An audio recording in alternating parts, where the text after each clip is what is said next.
Hola, reciban todos un cordial saludo y de paso darles la bienvenida a este webinario donde hablaremos del impacto que ha tenido la industria 4.0 en el mundo moderno. Quisiera darles una breve introducción acerca de quién soy, como para que se den una idea de lo que he venido trabajando y en lo que fueron mis inicios como profesional. Yo soy un ingeniero electrónico, soy especialista en gerencia de producción y en gerencia de proyectos de la Universidad Javeriana en Colombia. Desde muy temprana edad he sido un apasionado por las nuevas tecnologías y la automatización de procesos.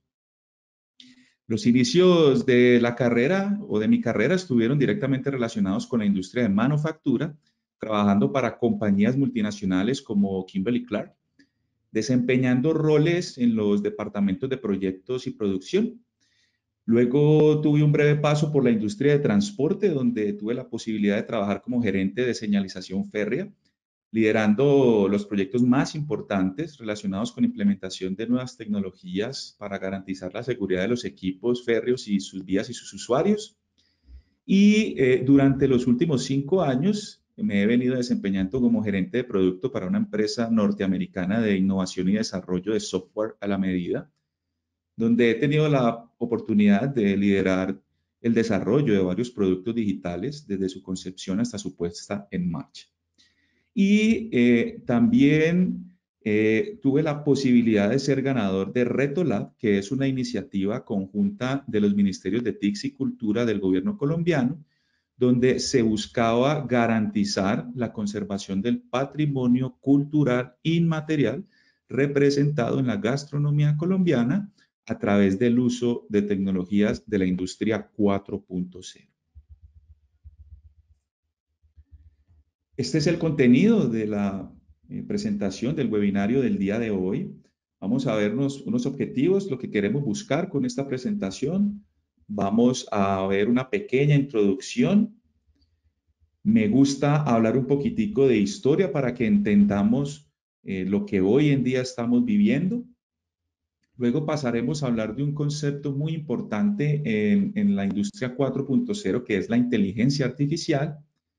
Por último, veremos algo de tendencias, donde veremos algunos aspectos claves de la industria 4.0 y veremos hacia dónde van también pues estas tendencias. Y por último, estaremos viendo unos videos y series de interés. Bueno, ¿cuáles son los objetivos de esta presentación o de este webinario? Realmente me interesa mucho que podamos conocer un poco de historia de las revoluciones industriales para poder entender lo que hoy estamos viviendo. Me interesa también que podamos entender el concepto de inteligencia artificial. Obviamente no voy a dar muchos detalles, vamos a tratar de explicar este concepto de una forma que nos pueda llegar a todos. También es interesante conocer los aspectos claves de la industria 4.0 y entender en dónde estamos y hacia dónde se dirigen las tecnologías del futuro. Y pues para finalizar, quiero compartirles algunos videos y algunas series de interés. Bueno, a manera de introducción, se puede comprender el concepto de industria 4.0 como la evolución tecnológica y constantes de los sistemas, maquinarias, tecnologías y procesos utilizados. Este concepto de la industria 4.0 nace por allá alrededor del año 2011 en Alemania y surge para hacer referencia a una política gubernamental que estaba basada en estrategias de alta tecnología, caracterizadas por la automatización, la digitalización de los procesos y el uso de las tecnologías de la electrónica y de la información, todo esto aplicado a la manufactura, a la industria. Y empecemos un poquito con historia. Y me gusta mucho arrancar con esta frase que dice Gilbert K. Chesterton, donde nos dice que uno de los extremos más necesarios y más olvidados en relación con esa novela llamada historia es el hecho de que no está acabada. Y esta frase es muy poderosa porque nosotros nos olvidamos de que la historia se sigue escribiendo. Nosotros hoy en día estamos hablando de una cuarta revolución industrial e inclusive he visto algunas referencias bibliográficas que hablan de una quinta revolución industrial. Entonces, nosotros la historia no se termina aquí. Hemos atravesado cuatro revoluciones industriales ya y muy seguramente seguirán existiendo algunas otras. Pero, ¿qué es una revolución industrial? Importante definir bien ese concepto porque es la base de esta presentación. Y básicamente me gusta mucho la segunda definición donde dice que la revolución industrial es un proceso de profundas transformaciones económicas, sociales, culturales y tecnológicas. Normalmente las revoluciones industriales pues, se asocian a desarrollos tecnológicos, que obviamente los tienen, pero realmente las revoluciones industriales tienen impacto en otras áreas, tienen impacto económico, tienen impacto social y cultural. Ahorita vamos a entender un poquitico más este concepto cuando empecemos a ver las revoluciones o lo que ha caracterizado cada una de estas revoluciones, porque tampoco es que entremos a verlas con mucho detalle, sí me interesa ver como los hitos importantes de cada una de estas revoluciones. Se dice también que han habido al menos cuatro revoluciones industriales hasta la fecha. Empecemos entonces hablando de la primera revolución industrial. La primera revolución industrial se conoce como la revolución de la mecanización y se dice que inició en la segunda mitad del siglo XVIII en el reino de Gran Bretaña y también se dice que concluyó más o menos entre los años 1820 y 1840. ¿Por qué se caracterizó esta revolución industrial? Se caracterizó porque se dio paso de una economía rural basada fundamentalmente en la agricultura y se dio paso a una economía de carácter urbano, industrializada y mecanizada. ¿Y esto por qué? Porque en esta revolución industrial fue cuando la máquina de vapor se aplica a la industria del transporte y también se aplica a la industria textil. Y aquí empezamos a ver el por qué no solamente es una revolución industrial, sino que también es una revolución o transformación a nivel económico, social y cultural. Imaginémonos por un momento cuando teníamos que viajar de una ciudad a otra, hace varios años atrás, y nos teníamos que movilizar mediante nuestros propios medios, bien sea caminando o a través de un animal de tracción, como un caballo, por ejemplo. Y estos tiempos, pues uno podía tardarse días en llegar de una ciudad a otra. Con el invento del motor a vapor y su aplicación a la industria del transporte, vemos cómo esta tuvo un crecimiento exponencial y tuvo un impacto a nivel social y cultural, porque entonces ya pasamos de andar a pie y pasamos a acortar las distancias entre las ciudades y esto mejora también todo lo otro, la economía. Eso quiere decir que ya se puede hacer intercambios con mayor agilidad sin que los alimentos se desperdicien, por ejemplo. Entonces, y lo mismo pasa con la industria textil. En la industria textil todo se hacía a mano y su aplicación, la aplicación del motor a vapor al telar mecánico, también esto generó pues, un gran impacto en la sociedad. Pasamos entonces a la segunda revolución industrial, que también se conoce como la revolución de la electricidad. Se inicia a mediados del siglo XIX y se caracteriza por avances tecnológicos como el desarrollo de la electricidad y cómo ésta se aplica a la industria del transporte y a la vida doméstica.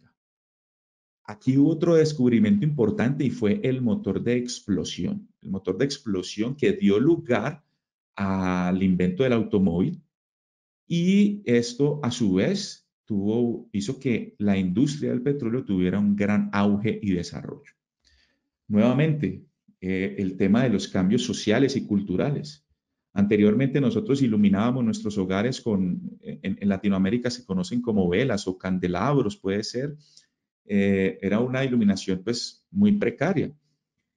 Con el invento de la electricidad y el invento de los focos de luz eléctricos, pues esto tiene un cambio fundamental en la forma en cómo vivían las personas.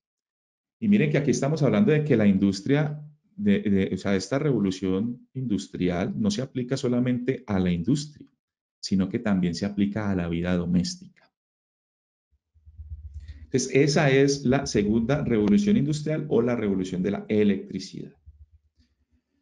Pasamos entonces a una historia un poco más reciente, pasamos a la tercera revolución industrial que también se conoce como la revolución de la informática y podemos ubicar más o menos esta revolución a partir del 1920 y una de las características importantes de esta revolución industrial es el desarrollo de la aviación y la astronáutica. También se emplea el uso de la energía atómica, la electrónica y la cibernética, y algo muy importante y es que en el campo de la biología aparecieron los antibióticos. Y obviamente también los medios de comunicación como el radio, la televisión, el cine, pues tuvieron un gran despliegue, al igual que los medios de transporte. El transporte es como el común denominador de todas estas revoluciones. Igual, pasar de hacer muchas cosas que se hacían en la antigüedad de una manera y incorporar nuevas tecnologías a la vida doméstica y a la industria genera un cambio en todos los aspectos ya mencionados. Y es así como pasamos a la cuarta revolución industrial, que también se conoce como la revolución de la digitalización o también llamada la industria 4.0.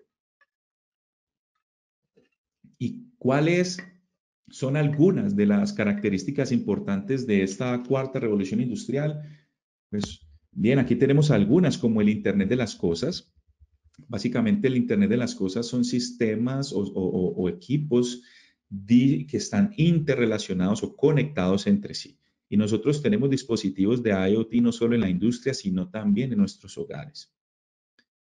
También otra de las características de la cuarta revolución industrial es el desarrollo de la robótica, son máquinas que son capaces de desarrollar tareas que normalmente desempeña el ser humano.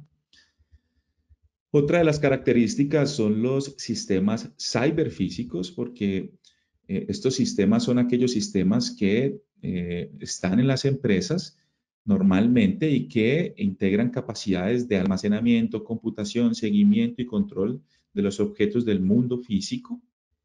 Ya más adelante, de pronto hablaremos un poquitico más al respecto.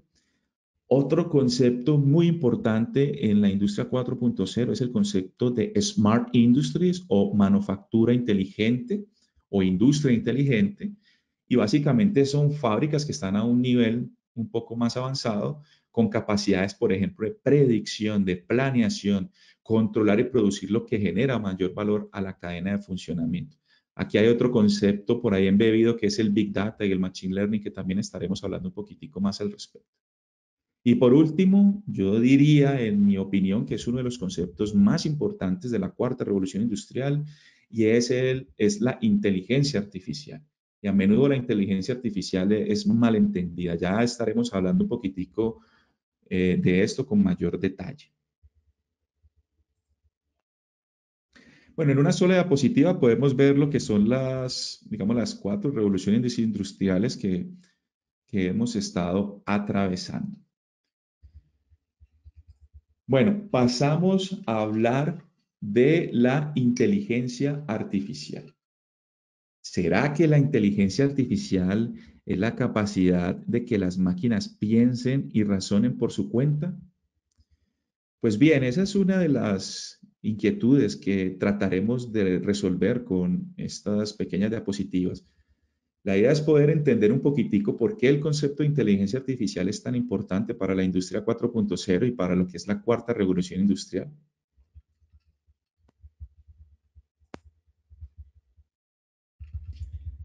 Tenemos entonces un intento de definición de lo que es la inteligencia artificial.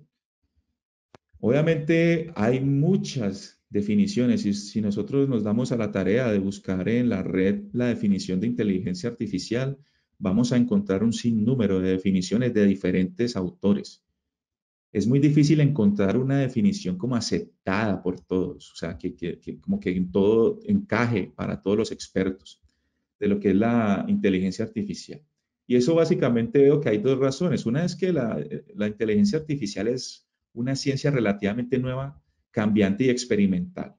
Las inteligencias artificiales, por eso integran capacidades de machine learning, porque ellas a medida que van funcionando, trabajando, pues van aprendiendo de lo que está bien y lo que no.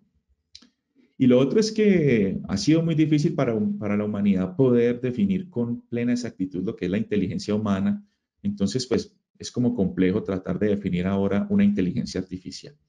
Pero me gusta mucho esta definición que encontré por ahí en alguna referencia bibliográfica y estoy totalmente identificado, donde dice que la inteligencia artificial es el intento de imitar la inteligencia humana usando un robot o un software, ¿vale? La inteligencia artificial es el intento de imitar la inteligencia humana usando un robot o un software. O sea, me parece súper simple esa definición y me parece que todos podemos entender a partir de ahí. Entonces, entremos a mirar un poquito lo que son las bases a muy grandes rasgos de la inteligencia artificial. La inteligencia artificial tiene varios pilares, entre ellos les hablaba ahora del machine learning.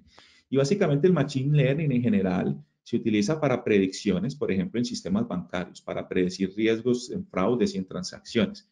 Entonces, el machine learning es la capacidad de que las inteligencias artificiales o las máquinas puedan autoaprender de lo que se está viendo. Obviamente necesitan retroalimentación humana, pero esta es una de las habilidades o una de las bases de la inteligencia artificial. Las inteligencias artificiales también están basadas en las matemáticas. Estos otros tres conceptos son conceptos que se ven mucho en el área de las matemáticas, lo que son los métodos probabilísticos, porque en estos métodos probabilísticos se utiliza mucho el concepto de aleatoriedad, o sea, todo lo que tiene que ver con probabilidad estadística, todo eso es otra de las bases importantes de la inteligencia artificial. Hay otra base que es la teoría del caos. La teoría del caos es muy conocida. En Latinoamérica hay una película que se llama El efecto mariposa, así se llama, así es el nombre, el actor es Ashton Kutcher, una película ya hace algunos años, y esa película me acuerdo mucho que iniciaba con una pequeña frase que decía más o menos como que el aleteo de una mariposa en Brasil puede generar un tsunami en Japón. Eso es digamos, la explicación que hay de la teoría del caos. Pero si queremos ser un poquitico más estrictos en la definición, podríamos decir que la teoría del caos son sistemas o sistemas que cumplen la teoría del caos, son aquellos sistemas que ante pequeños cambios en las variables de entrada, estos me generan grandes cambios en las variables de salida o cambios inesperados en las variables de salida. Y también tenemos lo que son los sistemas difusos, que es todo lo que tiene que ver con la lógica difusa o la lógica borrosa. Todo esto son conceptos muy matemáticos y son las bases de la inteligencia artificial. Pasemos ahora entonces a las clasificaciones de las inteligencias artificiales. Cualquier inteligencia artificial la deberíamos poder clasificar en una de estas cuatro, digamos, secciones. Cada una de ellas va siendo más compleja que la otra, siendo los sistemas que actúan como humanos los más, digamos, o los menos inteligentes y los sistemas que piensan racionalmente ya sistemas mucho más complejos. Entonces, pasemos a ver la primera clasificación. La primera clasificación, que son los sistemas que actúan como humanos, se dice entonces que los sistemas que actúan como humanos son aquellos sistemas que logran pasar la prueba de Turing. La prueba de Turing es una prueba donde ponen a una inteligencia artificial en un cuarto, ¿sí? Como se está viendo aquí cómicamente en la diapositiva, y ponen a un humano en otro cuarto, separados, no se ven, y los ponen a interactuar. Entonces el humano a hacer preguntas a través de un computador y la inteligencia artificial a responderle. Si el humano o el ser humano no se da cuenta que está interactuando con un robot o una inteligencia artificial, se dice entonces que el sistema ha pasado la prueba de Turing, por lo tanto se dice que es un sistema inteligente y que actúa como un humano. Un ejemplo de esto pueden ser los chats corporativos. Esos chats cuando uno abre algún sitio web y normalmente en la parte de abajo hay un indicador que dice habla conmigo o algo así. Muchas veces esos chats son los que se conocen como chatbots y son inteligencias artificiales previamente construidas para responder ante ciertas posibles preguntas que puedan tener los usuarios. Hay chatbots que son tan bien diseñados que uno no se da cuenta que está hablando con una inteligencia artificial. Entonces se puede decir que ese es un sistema que actúa como humano, es un sistema que pasa la prueba de Turing, por lo tanto es un sistema ligeramente inteligente, llamémoslo así. Las capacidades necesarias, procesamiento del lenguaje natural.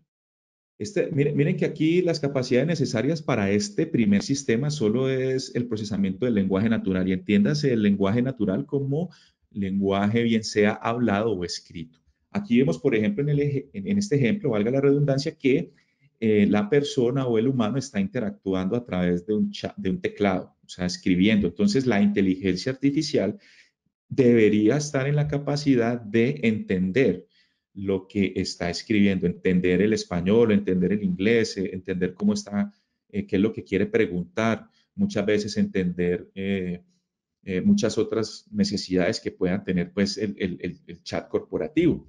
Entonces, y también ha hablado, muchas veces también las inteligencias artificiales están en la capacidad de procesar lo que las personas hablan y procesarla y entenderlas. Entonces, esa es los sistemas que actúan como humanos.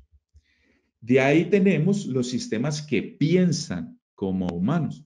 Este es un nivelcito superior al anterior y básicamente aquí lo que se hace es un esfuerzo de hacer de que los ordenadores piensen. Y aquí se intenta establecer una teoría sobre el funcionamiento de la mente. Y a partir de esa teoría se establecen modelos computacionales.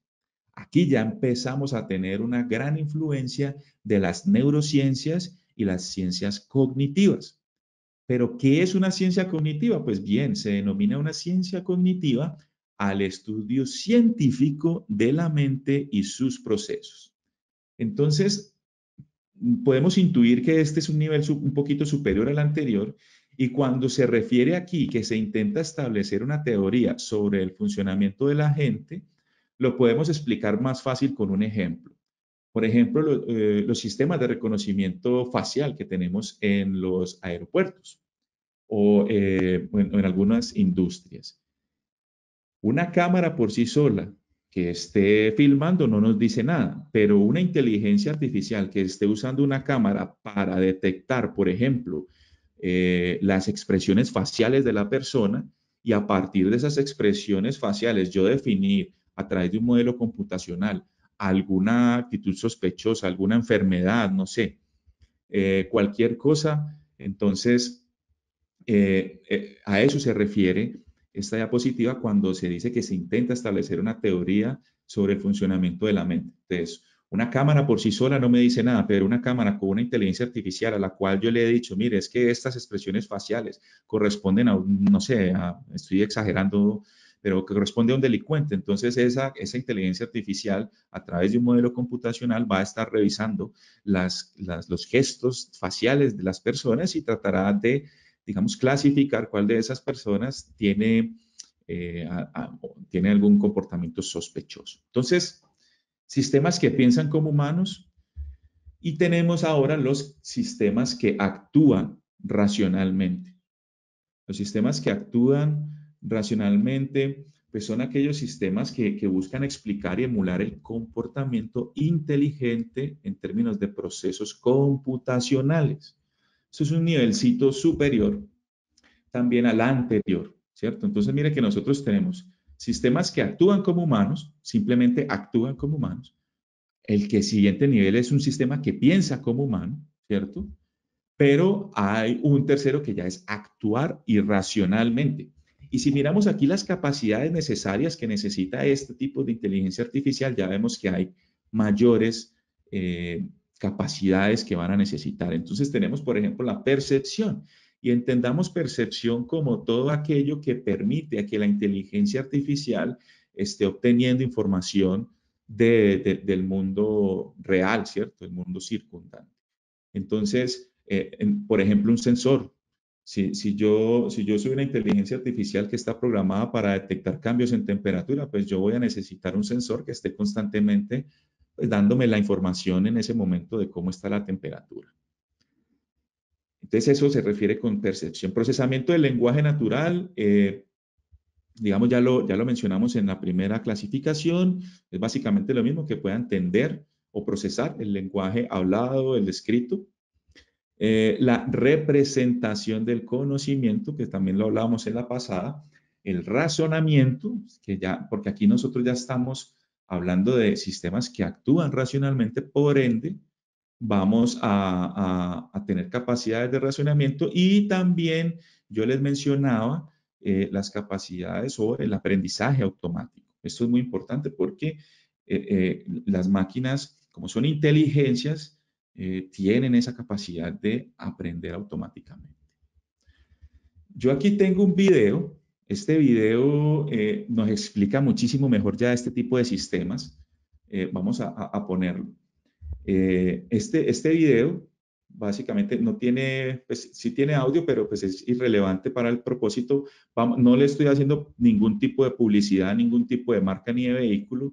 Solamente me interesa que podamos ver cómo que estos son tipos de sistemas que actúan racionalmente. Y aquí podemos ver varias cosas. Aquí vamos a ver, por ejemplo, los sensores que ahí yo les decía, la percepción. Este sistema no podría funcionar si no tuviera una serie de sensores que le estuvieran alertando lo que está pasando en el mundo o a su alrededor.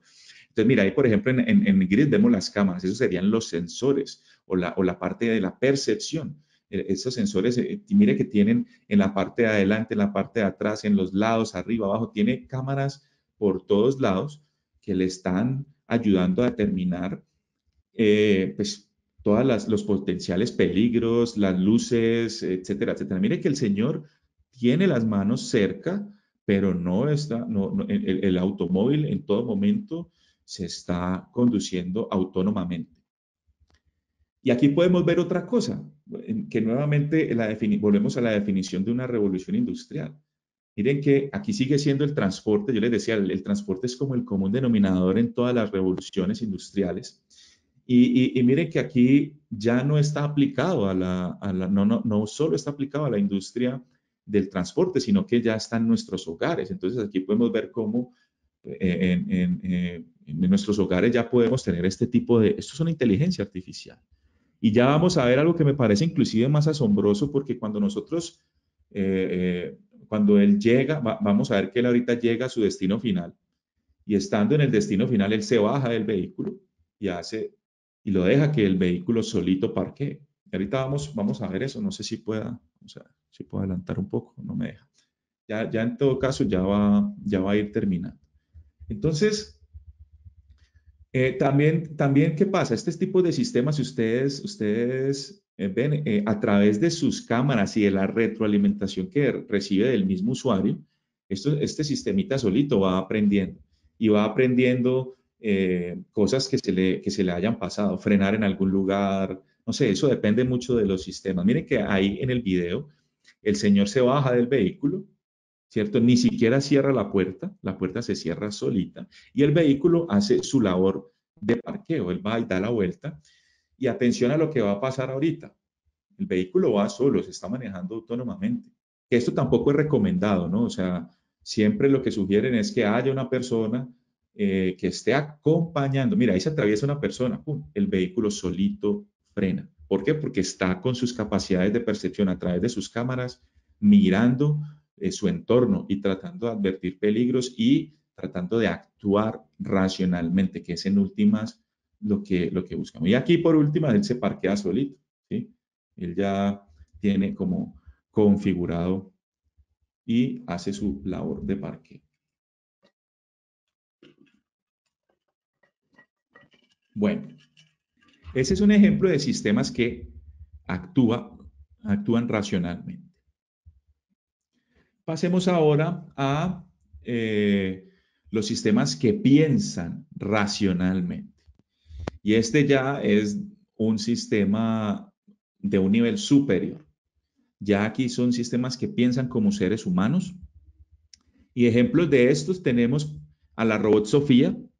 Robot Sofía, no recuerdo dónde fue creada, por ahí les puedo dejar el link, pero la robot Sofía inclusive estuvo en Colombia, estuvo en Medellín. Básicamente es una inteligencia artificial con una forma humanoide y está llena de sensores por todo su cuerpo, sensores que tratan de emular nuestro sistema nervioso también, tratan de emular la visión. Entonces ella en vez de ojos tiene cámaras y tiene sensores de temperatura, tiene diferentes tipos de sensores y naturalmente pues tiene su cerebro y ella constantemente aprende. Entonces, si yo le quiero enseñar a decir una palabra, ella la aprende y la dice, y inclusive ya hay intentos de hacer sentir a las inteligencias artificiales. De igual manera, me parece que es importante explicar esto mejor con un videíto. Ah, pero aquí no les voy a poder mostrar este video porque no tenemos el audio. Bueno, se los dejo ahí, pero bueno, este es un apartado de una película que creo se llama Yo Robot, con Will Smith, que está muy famoso por estos días, por algo que no debió haber hecho. Y básicamente, pues aquí hay una conversación entre un humano y el robot. Y digamos, bueno, ahí me explica muy bien lo que es un sistema que piensa racionalmente, pero este es el nivel más alto de las inteligencias artificiales, tiene todas las capacidades que mencionamos en las anteriores y nos va a permitir hacer muchas cosas más sofisticadas, ¿vale? Entonces, ahí terminamos lo que son el tema de inteligencia artificial. Es un abrebocas de lo que es. Como les decía, no pretendo aquí que todos salgamos hechos unos maestros en lo que es inteligencia artificial, pero sí me parecía importante entender qué es una inteligencia artificial, cómo estaba clasificada y pues en dónde la podríamos encontrar. Pasemos ahora entonces a hablar de tendencias. ¿Dónde estamos y hacia dónde vamos? Y para poder hablar de eso, quiero primero tocar unos aspectos claves. Esos aspectos claves tienen que ver con la automatización industrial, que la automatización industrial, pues nosotros estamos viviendo en un mundo globalizado, ¿cierto? Y cada vez más los clientes son muy exigentes porque ellos requieren cada vez más altas calidades en el producto y que los tiempos de entrega pues sean casi nulos o que sean de inmediato, ¿cierto? Entonces, la automatización industrial se convierte en uno de los factores más importantes para las empresas de tal forma que se pueda responder de una manera ágil a las demandas del mercado. Y es importante que las empresas empiecen a tomar el tema de la automatización industrial porque hacia allá es donde todos se van a empezar a mover o se están moviendo. También hablo de los sistemas de movilidad porque es que actualmente uno de los mayores problemas que enfrentan las ciudades es el tema de transporte, nuevamente. La contaminación, los embotellamientos o inclusive la búsqueda de lugares para aparcar el vehículo. La analítica de datos, esto es una de las cosas que a mí me encanta, porque es que como resultado de la tercera revolución industrial, nosotros tuvimos una explosión de la electrónica donde nosotros hemos creado muchos sensores y hemos creado muchas cosas para poder tomar información del entorno.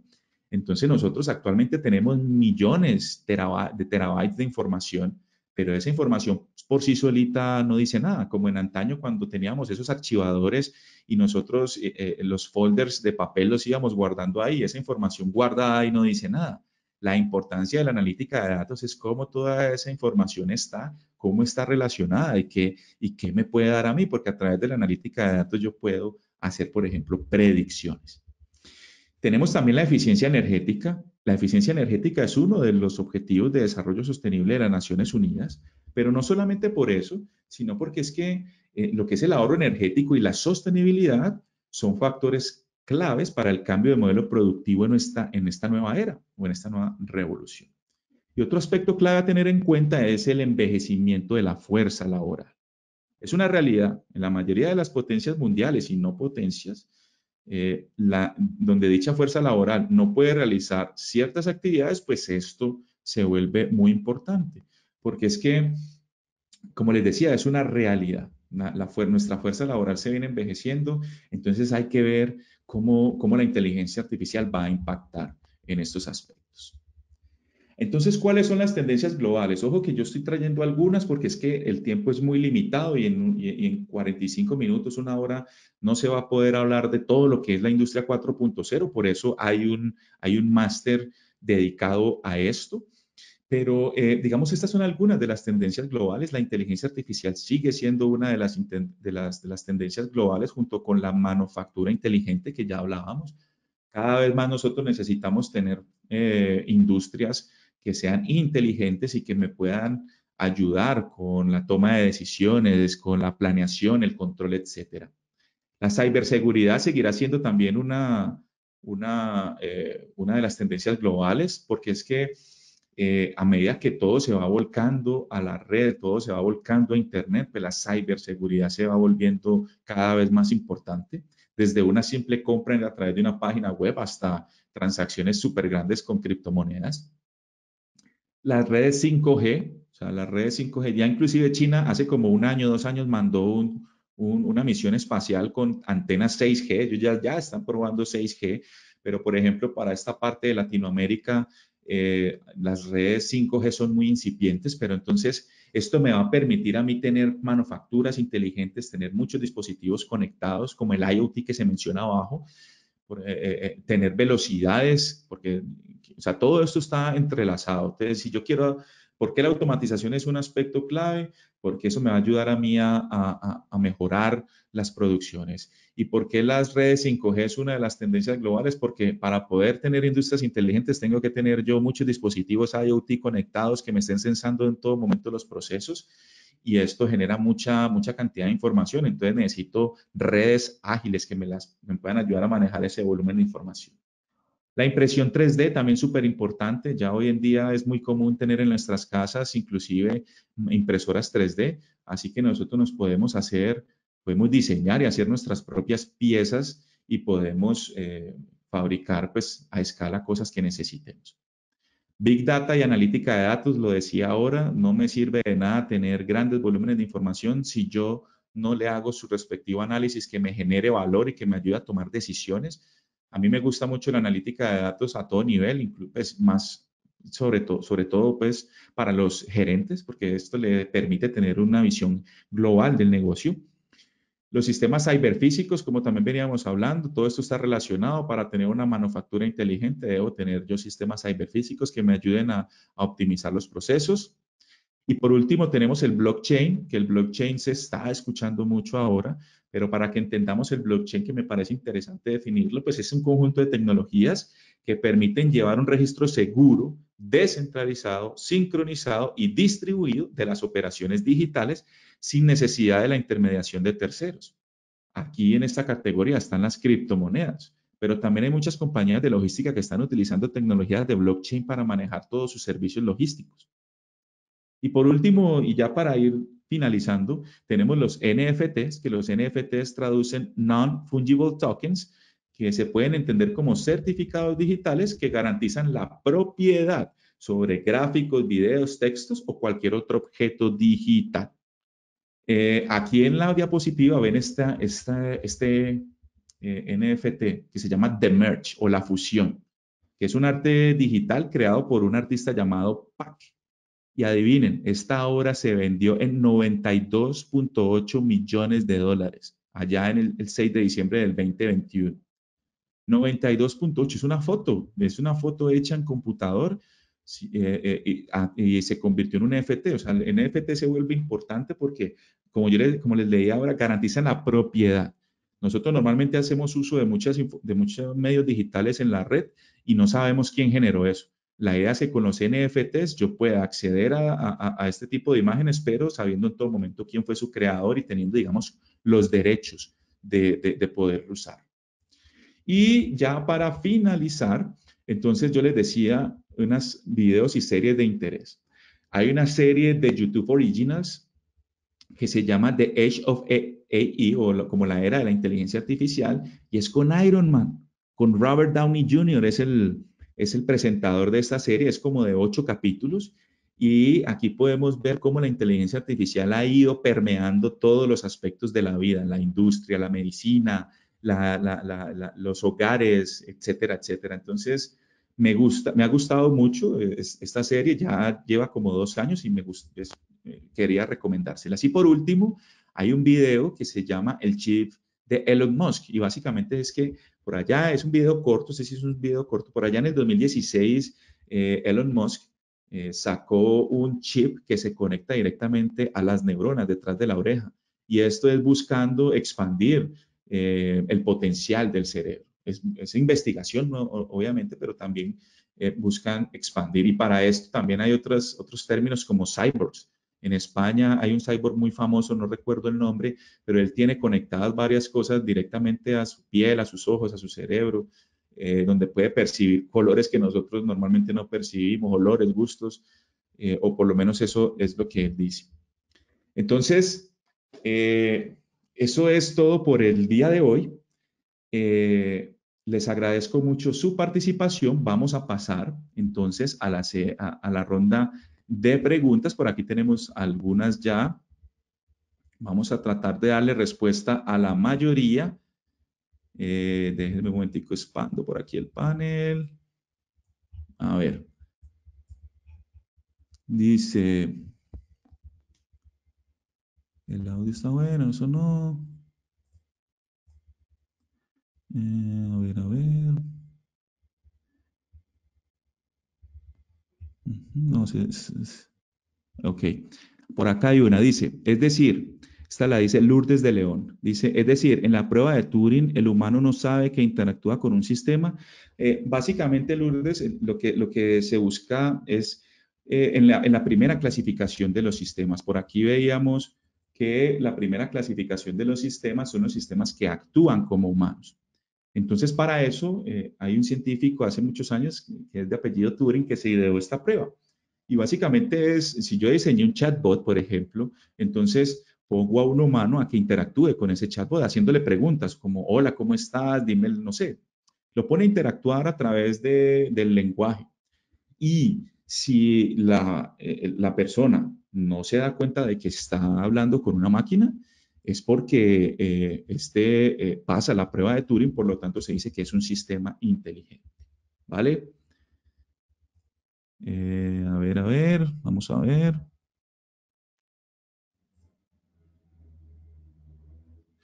Jorge Gómez dice que si el NFT es el nuevo copyright. Eh, digamos que es un intento de poder garantizar los derechos de propiedad de las personas. Y digamos que eso es como más o menos lo que busca el copyright. Eh, y esto es aplicado sobre todo a arte digital, ¿sí? Entonces, habría que ver, ¿no? Ahí yo no soy experto en temas de copyright, pero lo que sí busca el NFT es que tú puedas hacer uso de recursos digitales, pero que siempre la persona que los creó esté reconocida, ¿sí? Básicamente. Vamos a ver. Bueno, César Valencia nos pregunta, ¿cuál será el impacto social de la 4.0?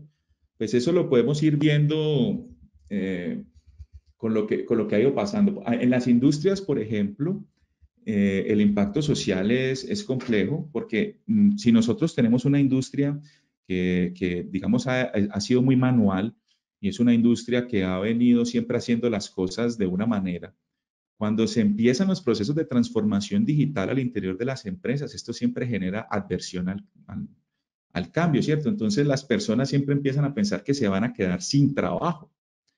porque entonces va a venir un robot o va a venir alguna máquina que va a hacer lo que yo normalmente hacía. Y esto está muy lejos de la realidad. Lo que yo evidencié y hablo desde la experiencia propia, yo cuando empecé a trabajar en las empresas de manufactura, alguna vez empezaron a montar sistemas ciberfísicos y a montar robots con el ánimo de mejorar eficiencias, mejorar productividades y disminuir errores humanos. Entonces, las personas se empezaron a preocupar porque pensaron que las iban a sacar. Claro, eran unos robots de empaque donde lo que hacían era coger las cajas y arrumarlas y ponerles poliestireno para, digamos, poliestresarlas, se llama aquí en Colombia. Y realmente lo que pasó fue que no, esas mismas personas se les garantizó el trabajo, pero se les dio fue capacitación, porque entonces estos nuevos sistemas vienen con toda una serie de herramientas que hay que aprender a manejarlas. Entonces, si usted va a montar un robot manipulador, ¿cierto? Un brazo robótico manipulador, usted tiene que haber una persona que la opere.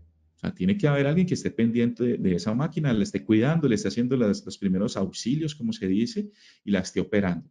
Pero también necesita usted una persona que le haga mantenimiento.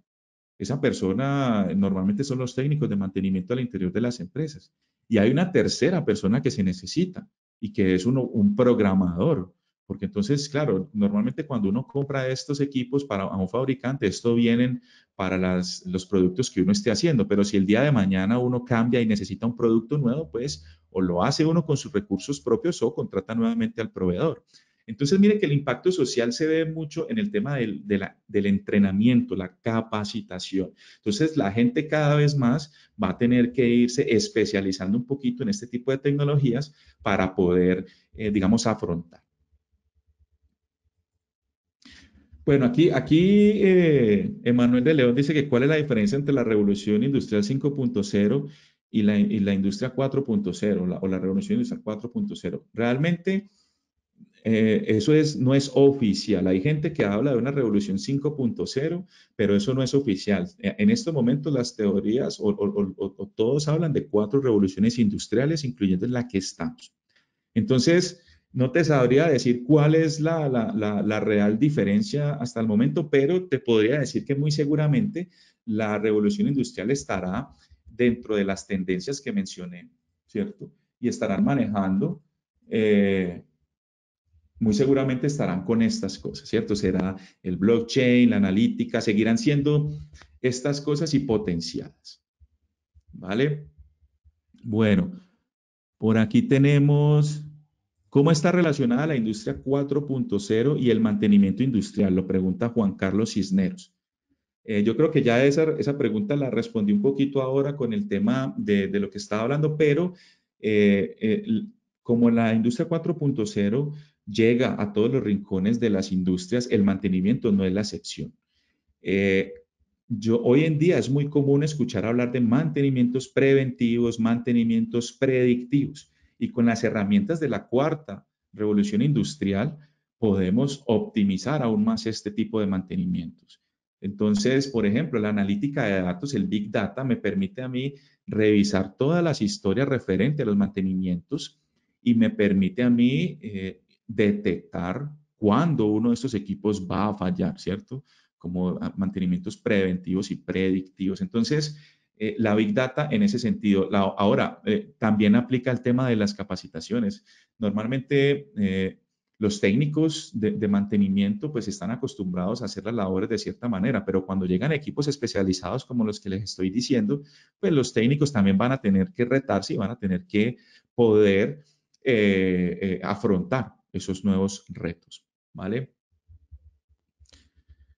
Eh,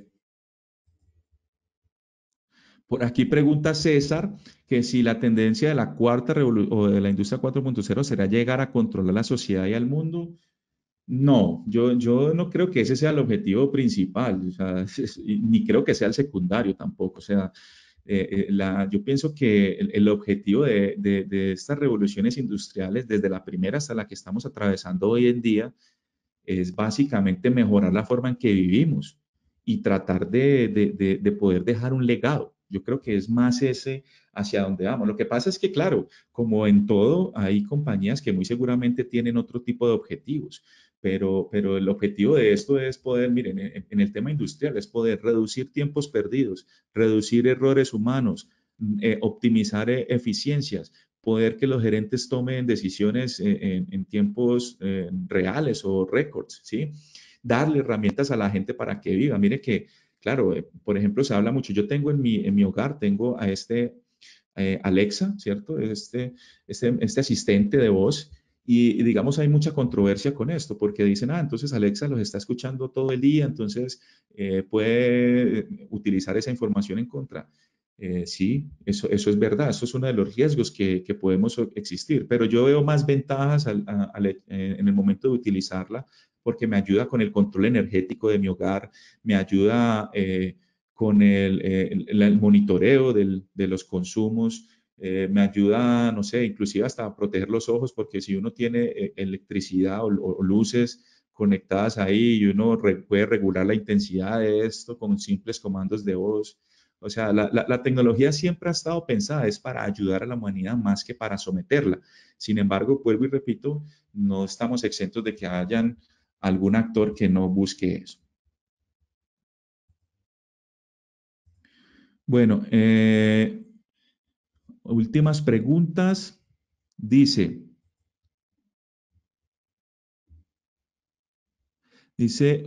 sé si entendí bien a María Guadalupe Moreno que dice, ¿en qué lugar quedan los estados en desarrollo ante esta tecnología 4.0? Porque solo somos usuarios.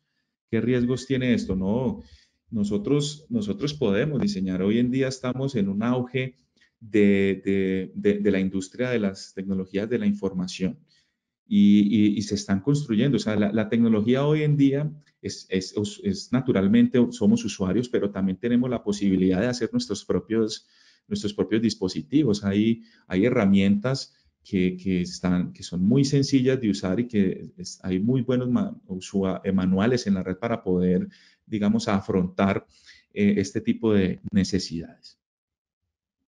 Aquí hay otra pregunta de Víctor Willy Zúñiga que dice, con la actual tecnología, ¿los sistemas pueden ser capaces de superar las tareas que hacen las personas? La respuesta es sí, pero en ciertos aspectos, no en todos. Me explico, por ejemplo, vuelvo al ejemplo de la implementación del sistema de empaque automatizado que les mencionaba ahora. Eh, yo al tener un brazo robótico me va a poder levantar más peso y va a poder hacerlo más rápido y va a poder hacerlo con menos errores o con errores casi nulos. Pues en esos aspectos supera al humano. Pero, como les decía ahora, esos sistemas igual van a necesitar una persona que las esté operando, manteniendo y programando. ¿Sí? O sea, siempre igual van a estar dependiendo de los seres humanos. Bueno, por aquí María Dilma Hernández me pregunta, ¿en qué modelo se basan para realizar este sistema humanoide? Para ellos, un modelo perfecto. Bueno, eso hay diferentes cosas. Ahí te voy a remitir, María Dilma, a la serie de YouTube Originals que estaba recomendando donde el presentador es Iron Man, porque en uno de estos capítulos muestran cómo se hacen estos diseños. Muestran, por ejemplo, un cantante que él quiere hacer una inteligencia artificial de él. Entonces él va a donde unos expertos le toman fotos desde todos los ángulos, empiezan a grabar muchas frases de él y luego vas a ver cómo hacen una inteligencia artificial que interactúa. Entonces él luego la ve y interactúa con la inteligencia artificial que supuestamente es de él. Entonces hay muchas formas digamos, de hacer estos modelamientos, ¿cierto? Claro, no sé cómo habrán hecho el de Sofía, por ejemplo, pero hay muchas formas de hacerlo. Y vamos hablando, ya vamos cerrando con esta última pregunta que dice, ¿cómo se aplica la industria 4.0 a la gestión del capital humano? Y lo pregunta Luz del Carmen Morar. Es una pregunta muy importante. Las empresas, para poder ir integrando las herramientas de la cuarta revolución industrial, tienen que atravesar por un proceso de transformación digital. Un proceso de transformación digital implica muchas cosas, pero para mí, y esto lo menciono en una de las clases del máster, para mí el área de recursos humanos al interior de las compañías es un actor y socio súper importante para que una transformación digital sea exitosa. Mire que yo les he mencionado varias cosas. Las personas generan adversión al cambio. Si yo vengo haciendo una cosa de una manera, ¿para qué me van a traer una forma más complicada de hacerla? Esas son las cosas que, o las frases que normalmente escucha uno cuando vienen este tipo de nuevas tecnologías. Entonces, mire que ahí se hace muy importante el acompañamiento, el entrenamiento que se pueda brindar desde el área de recursos humanos. Porque es que en últimas una transformación digital al interior de una compañía es una transformación cultural. Y cuando se habla de cultura, para mí en una compañía se habla naturalmente del área de recursos humanos y pues sin el capital humano no se puede dar una transformación digital. El recurso humano es el recurso más importante al momento de hacer una transformación digital. ¿Vale? Bueno, y bueno, aquí hay muchísimas otras, pero se nos acabó el tiempo. Eh, bueno, yo no, bueno, voy a responder esta última. Bueno, aquí hay una que dice Normari Escalona, dice, ¿cuáles serán los trabajos más demandados para esta industria 4.0? Hay trabajos muy demandados hoy en día, conseguir, por ejemplo, y hablo en el caso sobre todo de Colombia y de pronto de Estados Unidos. Pero digamos, los de los trabajos más demandados que hay hoy en día son los trabajos que están relacionados con la industria de TI, de tecnologías de la información. Encontrar en estos momentos en Colombia programadores es muy complejo. Yo he tenido también, y hablo desde la experiencia propia, encontrar un desarrollador se vuelve complejo. Casi que el 95% de los que atienden una convocatoria de trabajo están ya empleados y solamente atienden esa convocatoria para ver si ofrecen mejores condiciones o no. Pero casi todos están ocupados. Eso es para mí, digamos que es el top. Hoy en día hay un déficit y en Estados Unidos hay muchas empresas que se están viniendo a Colombia. Antes lo hacían a la India y lo hacían a otros países. Ahora lo están, y en la China, ahora lo están haciendo en Latinoamérica. Están llegando empresas a contratar capital, por ejemplo, colombiano. Hay muchas empresas, yo puedo dar fe de eso, donde son empresas que sus casas matrices están en Estados Unidos y contratan el talento latinoamericano, pues hablo de lo que me ha tocado, que es Colombia, y obviamente como en Latinoamérica los salarios son mucho más mucho más baratos, pues a ellos ahí es donde encuentran un punto para generar rentabilidad. Bueno, les agradezco muchísimo a todos por su participación. Les agradezco a todos por sus comentarios también en la sesión, en el chat y en las preguntas.